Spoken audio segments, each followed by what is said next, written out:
రుద్రమాదేవి అనే నేను ప్రజల తన ధన దేనికి రుణపడను.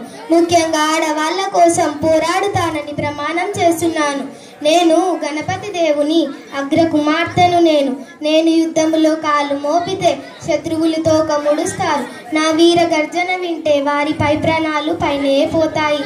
నేను అడరంగంలో వీర విహారం చేస్తుంటే ముందు చూస్తే రుద్రమ్మ, వెనుక చూస్తే రుద్రమ్మ, పక్కకు చూసిన రుద్రమ్మ, ఎటు చూసిన రుద్రమ్మ అంటూ శత్రువులు పారిపోతారు.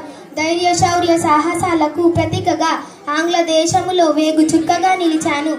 నేను ఆంగ్ల దేశానికి మొదటి మహారాణిని.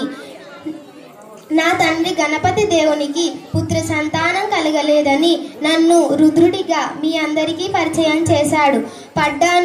పాలన కోసం ఎంతో కష్టపడ్డాను.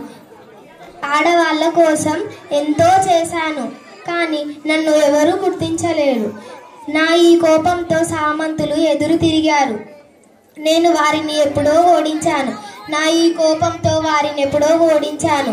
అప్పుడు మొదలైంది నా అసలు పాలన. రుద్రమాదేవిని, రాణి రుద్రమాదేవి.